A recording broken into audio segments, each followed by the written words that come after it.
Yep. All right, we are live. Here we go.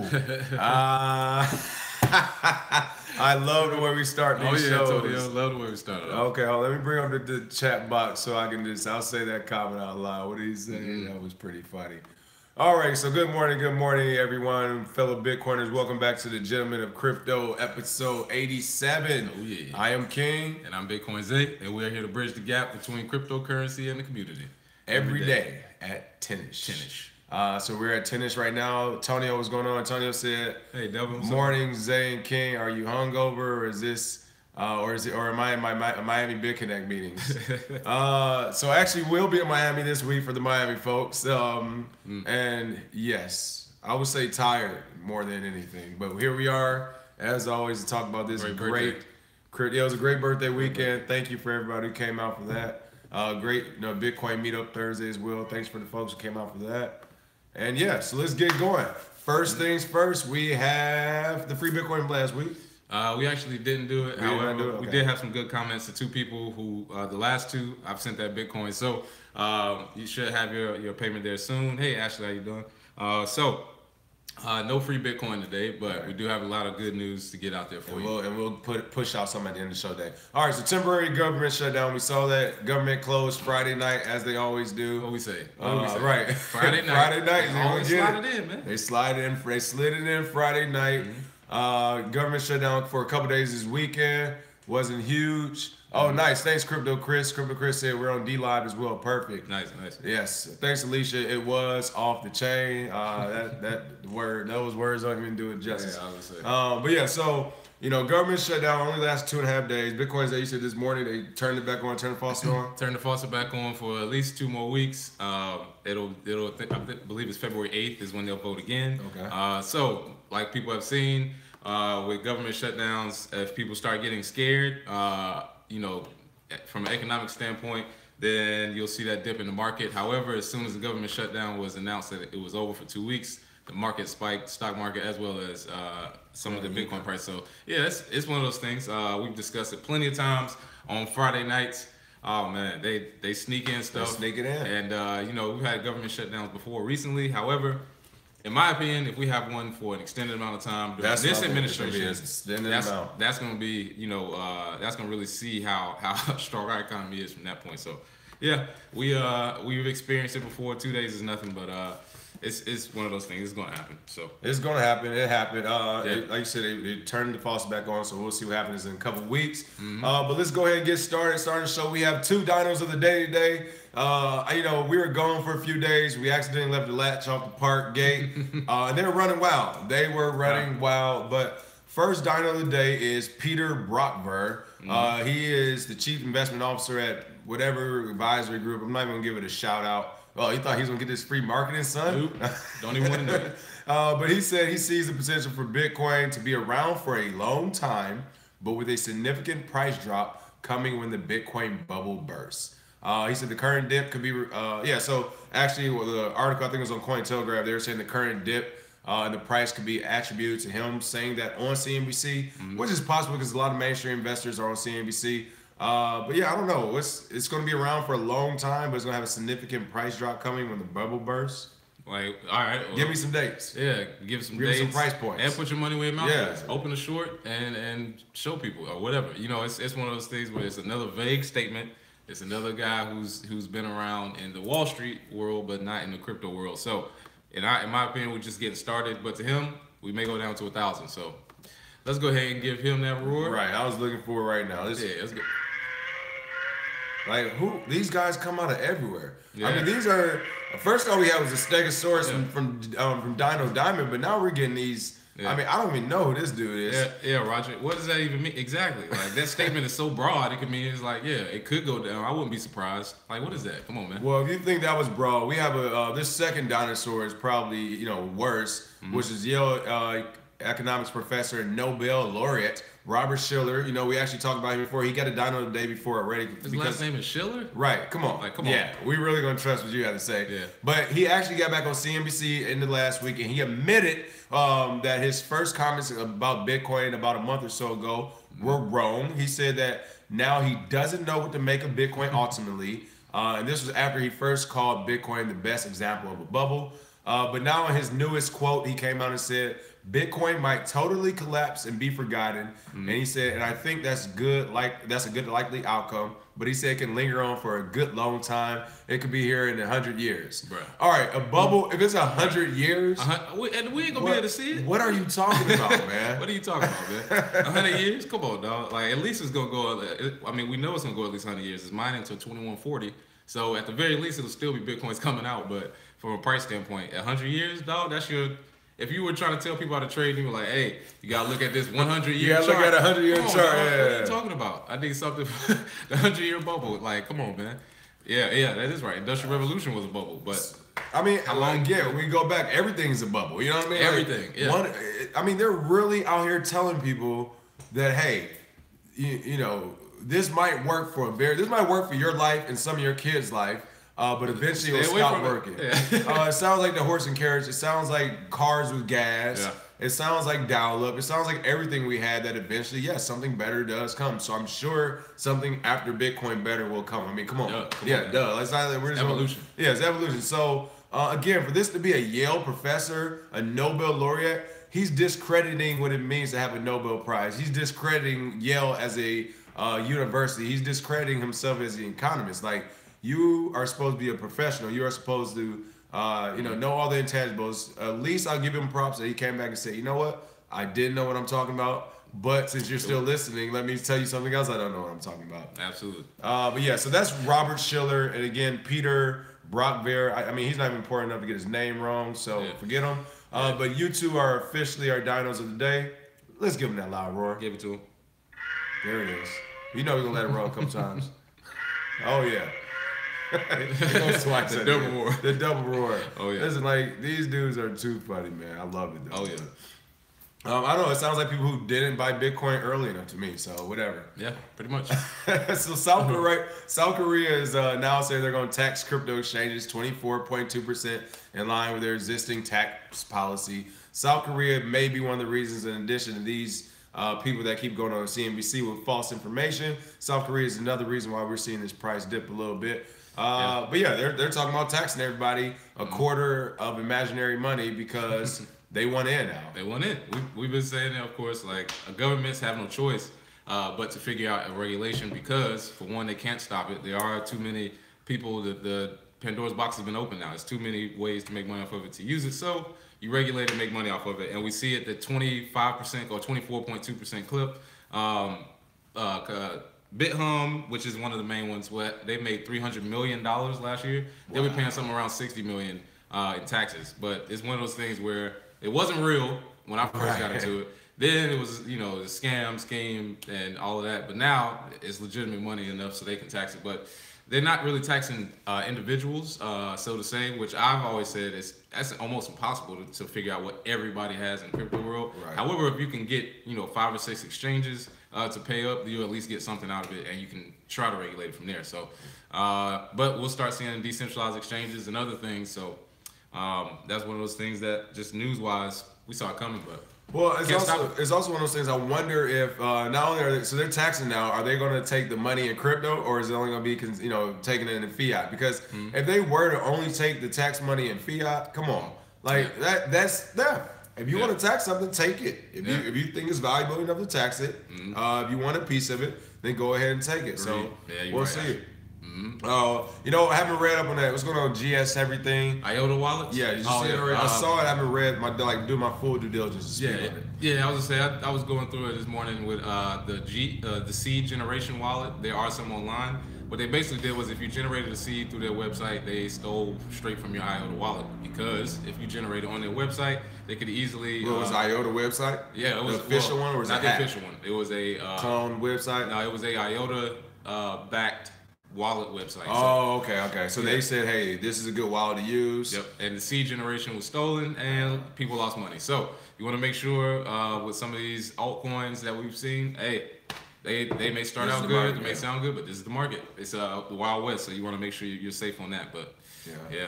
IOTA have been good. I mean, it's a loan project, so we'll see. But if anything, moments like this should cause that price to do that little dip, and then and it wasn't the official IOTA wallet. So. Right, it wasn't official. Yeah, it wasn't the official one. It was just one of the ones that they said, hey, this is a decent one that we'll support as well. So Yeah. that's, you know what. But speaking of IOTA and all this other stuff going on, Bitpay and ShapeShift, they partner up. Everybody out here partnering up. What are they doing? What are they doing in space? Oh yeah, Bitpay and ShapeShift are getting in bed together to bring you Bitcoin to Bcash payments where you can actually exchange it quickly. And in my opinion, I think Bitpay is moving towards using Bcash over Bitcoin simply because when the whole debacle happened with Roger Ver and all they were one of the companies that came out and were like, yeah, we're actually putting this in our platform instead of Bitcoin. So partnering with ShapeShift, which is a good platform. It's used on the Jax wallet where you can ShapeShift Bitcoin for Ethereum Classic, Monero, a few other ones. So you'll be able to exchange Bitcoin for Bcash easier. For those of you who believe that because it's hated so much, it'll actually make some money, you can exchange it and hold Bcash. But yeah, just another innovation. Two companies doing business, basically, because there is a market for it. So, hey, well, there you go. I mean, and again, like I said, two companies doing business. There is a market. Blah blah blah. It'll be interesting to see which one of these companies survive because, like you said, ShapeShift. I know it's on Jax. Jax wallet was it Eric Voorhees? Yeah. Charging way too much fees to transact on his network. But I mean, it does, like you said, it does work. It's good. But with all these partnerships and everything that's going on with all the new tech unrolling, the first ever physical purchase was made on the Lightning Network. Oh yeah. Get it started. There we go. It's game time. Get it started. The first ever physical transaction may have been completed on the Lightning Network a couple of days ago, according to a Reddit user, u/BTC_throwaway1337. I believe I saw this on Cointelegraph or CoinDesk. He said he purchased a VPN router through a payment channel provided by TorGuard, but he was able to use the Lightning Network to do it. He said it was instantaneous and there were no fees. No fees and instantaneous. Yeah, and I went to look at TorGuard myself just to see if the payments were integrated. And yes, they are using the Lightning Network. They have actually, TorGuard has put out a statement saying that if any money is lost, they will pay it back to you on the Lightning Network. So that's the thing. Hey, we told people, Lightning Network comes around, no fees, instantaneous. There's almost no reason for most of these alts to even be out. So great for them. Now that's going to get interesting once this thing really starts getting, and again, it's kind of in this beta version as well, so it's not ready to fully roll out to mass populations. It's testing. But I mean, the guy, I think when you read the article, he did say he had to actually hit up the company and say, hey, can I do this using this, using my Lightning and all that address. So it works, but again, the key takeaways from that is when you talk about from an investing standpoint or even a business standpoint, is give it 6 to 12, 18 months. Yeah. And then when that thing gets implemented on another main merchant channel or another main organization, Kim.com for example. Kim.com's using it. So when it gets when it gets adopted like that, that's when you'll see that price spike. But right now, it's being tested. It works, and like you said, if it does work all the way, it won't be a need for about 90% of these coins out there. Oh yeah. And if it gets implemented in the K.M, which we actually did, we have a tutorial out for that with the Kim.com website where you can basically exchange different items. If they implement the Lightning Network on there, it's gonna be big time for them. Yeah, and Litecoin as well. It's gonna be a lot. Well, no, Tony said, what happens to IOTA when Lightning Network comes going? Oh, yes. What's gonna happen to IOTA when Lightning Network comes and Litecoin? Yeah, I think it will be integrated into both at some point. I think if that innovation is good enough for Bitcoin, Charlie Lee will find a way. He's a pretty good CEO or developer, so he'll find a way. And if not, then like I said, Bitcoin is king anyway. So I wouldn't be surprised at that. So that's cool. Yeah. Speaking of coins that are going away or we have no need for, it looks like Bitcoin, Bulgarian police raids OneCoin offices. They said the Ponzi scheme servers were temporarily shut down. OneCoin representative faced charges of fraud in Kazakhstan. I know back in May, and in India as well. Police had arrested about 23 people in connection with OneCoin's alleged pyramid scheme by the summer, and it looks like they're still going after their servers. But again, it goes to show you when you have some of these schemes like that, these people have already been arrested with 24, 25 people total in the last 8 months, but people are still buying into it. The marketing is strong, they have the community, and people are still buying it. So the Bulgarian BitConnect, I don't know why people are still going back to it, but there's always people that will give you money based on whatever thought process they have or what they can make off of it. Speculation. Right. So we've seen that plenty of times too, but yeah, get them out of here too. Yeah, it's Bitcoin. Right. Well, I know I heard of OneCoin a few times. Again, it just strikes me as one of those things like The marketing is the marketing, because when you really do your due diligence, you already can tell that like this is not great, right? Yeah. Would masternodes sort of fall under the Ponzi? No, I don't think so. No, because they offer a real use case, I believe. So yeah. Yep. And if you're trying to find payments for your store, look at coinpayments.net.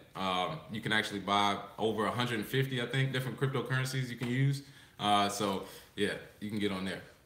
Brian Dave Corbett, and pardon me if I pronounced that wrong, said if I have a store and one, okay, oh, that's what you said. Okay. Yeah. I'm like reading and listening, so yeah, true. Okay.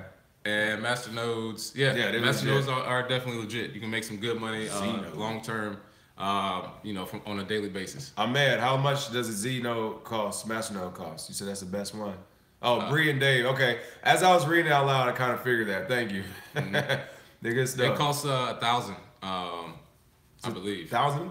Yeah. Oh, that's not too bad. Well, not $1,000, but 1,000 of the crypto of the Z. Oh, okay, I got you. Yep. Oh, 120K. Okay, yeah, there we go. Yeah. That's a more realistic number. I'm about to say 1,000. I'm about to like, yeah, come on, we about to set this up after the show real quick. 120K. That's a different conversation. It's like 6 Bitcoin or something like that. Okay, so here is a pretty good story, I thought.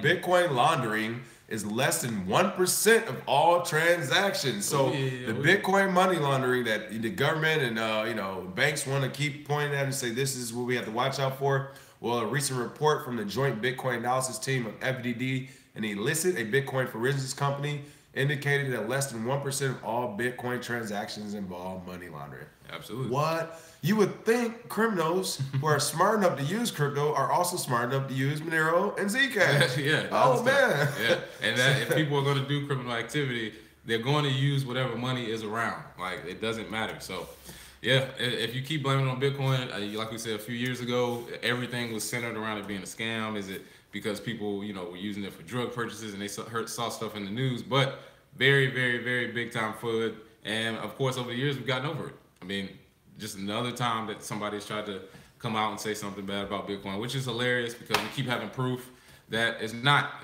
just something that criminals use. So regular people. And even here's the thing too. If it was one of those things where once again we get rid of crypto, money laundering is never going to stop. All right, unless a criminal organization takes over in the form of a country. But if that doesn't happen, which I hope never does, then money laundering is going to stop. I mean, and they know that. So again, it's just one of those reasons to keep this price dipping and to try to reaccumulate themselves since they didn't do it up front. I don't know. Speaking of price, what are your thoughts? What is it, 10.5 right now? 10.5. I'm seeing people are asking us what's going up, down.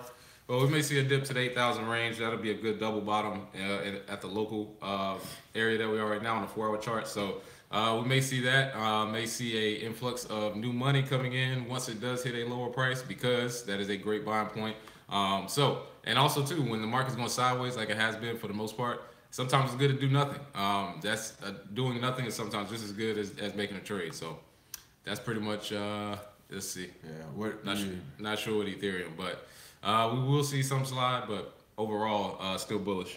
Well, Ahmed, here it's not. They don't call them drug dealers; they call them pharmacists almost because it's legal here in California. Yeah. So some places actually, I think, might take Bitcoin, but most of them are USD, and they're actually starting to take credit cards too. Yeah. Does the government shutdown have any effect on crypto at all? Right now, it doesn't because it's it lasted for all 40 hours in the weekend, and then it came back today. So no, but if we were to see one, I think that'll last more than 2 weeks. Then definitely, I think it definitely hit it. I think initially it might make the price drop because, you go 2 to 4 weeks of, government being shut down, and those government employees who might be in the crypto space are definitely going to pull that money and use it to pay and live. Yeah. But eventually, after about, 2 weeks is still short. I would say almost after a few weeks, almost a month plus. That's when people be like, okay, maybe we need to start looking at other ways, to other places to keep our money if literally the government can't control its finances. So and think internationally too. If other countries get scared, then they'll start thinking the same in the crypto world. So let's see. When do you think we'll pull out of this bear market? 4 weeks. Yeah, it'll take a little minute, but it's one of those, like we said before, with Bitcoin, it's going sideways now. So Right now, do your charting and make sure you do your due diligence. But 8,300 around that area looks like the area where we will hit. Nice. Jamal J says sent the email question about buying dip. I gotta check it out, but I will say just in general, if you believe in crypto long term, always buy the dip, people. Buy the dip. It's gonna spike up again. It's gonna dip again. It's gonna keep doing it. Just buy the dip, sell the top if you decide to sell, and rinse, wash, repeat. Oh yeah. So we'll see.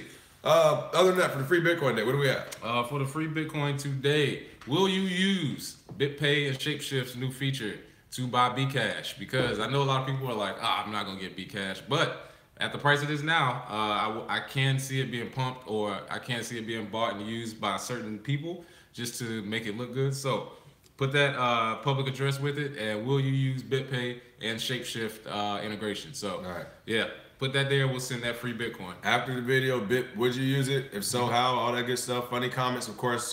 Sometimes find their ways to the top. Oh yeah. In the public address. And let's see how one more. We'll take a couple quick comments. Yeah, and that's the other thing. Lunar New Year, people. We said that last week. Good call, GS everything. What is GSH everything? I don't know what that stands for. I think I do. I don't know. Yeah. But no, yeah. So the Lunar New Year is going on over in Chinese Lunar New Year. And yeah, they're going to be gone for the next 3 or 4 weeks vacationing, and we'll see that in the price once all those folks come back. Again, once March, into February, March starts to roll around. There's nothing else going on in the world. We back to business, and now I think we'll start seeing those same spikes again. Yeah. Other than that, absolutely short show. Not a lot of news. Price is not doing anything. We've been poking Bitcoin with a stick all weekend. So hopefully we can see something, some better action here shortly. Oh yeah. Until then, do we have anything else? That's all for me, brother. All right, we will see you all tomorrow. We will come with much more rest and much more energy. But until then, you all have a good one. You can follow us at Kirby Crypto and everything, KRBEC.